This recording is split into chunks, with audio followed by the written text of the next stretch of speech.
ka? Ano ba nangyayari sa'yo? Parang ikaw may problema. Ano kasi ate yung... Kasi baka magalit ka eh. Ano? Sinaktan ka ba nila? Ha? Sinaktan ka nila habang wala ako? Hindi, wala naman silang ginagawa. Pero kasi yung kuan kasi... Ano? Paula, ano ba yan? Ano ba nangyayari sa'yo? Yung ano... Kukunin ko na yung rubber. Magandang gabi po, Chang. Tsaka itong mga makeup, ha? Kukunin ko na to. Uy, ilang gives ba yan? 3 gives ko na sa'yo. 2 gives lang yan sa lahat. Pero sa'yo 3 gives. O, sige.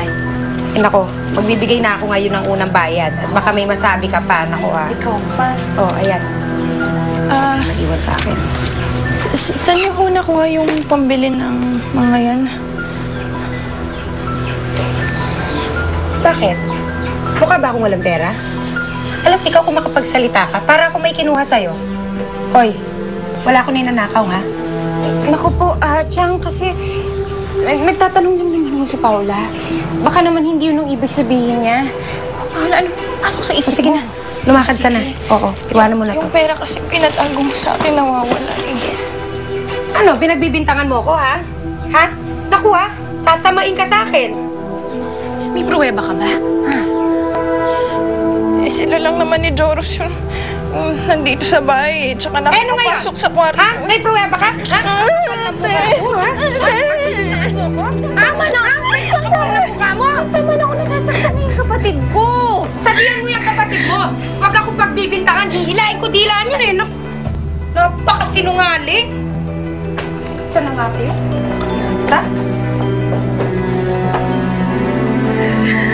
Totoo naman sinasabi ko eh.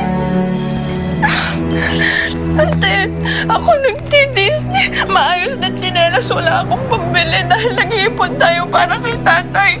Kailangan ni tatay ng pambili ng gamot tapos kukunin na lang nila ng ganon. Pera lang yan, pera lang yan. Kikitain ko ulit yan. Huwag mo silang patulan. Ayokong masaktan ka pa ulit. Halika na, sumatay tayo.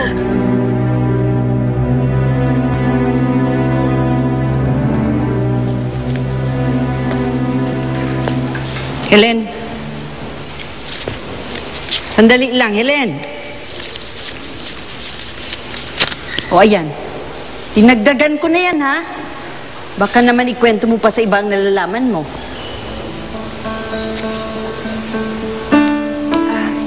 Kamusta na po si Miss Gwyneth? Okay na ba siya? Pwede na po siya magtrabaho?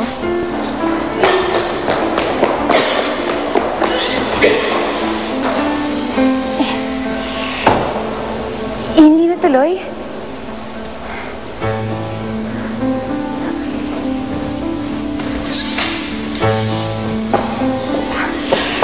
Buntis ka pa rin? Ang dal-dal mo, isaksak ko yung pera sa bunganga mo eh. Kung may makarinig sa'yo dito, ha? Hindi nga natuloy. Mainit ang mga mata ng pulis sa mga abortionist dito. Tita Cecil, bakit ayaw niyo daw ibigay ang schedule niyo for next month? Di ba napag-usapan na natin na dadalhin natin ang concert sa Cebu and Davao? May nagpapabook na rin sa akin sa Guam at Canada.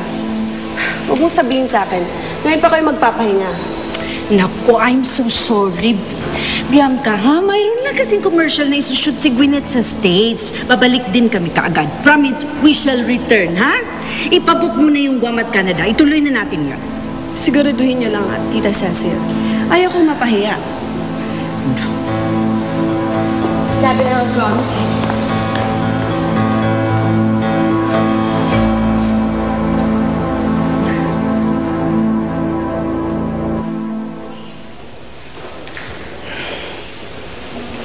Ikaw, maghanda ka, ha? May passport ka na ba? Kasama ka namin sa Amerika. Doon natin ipalaglag ang dinadala ni Gwyneth.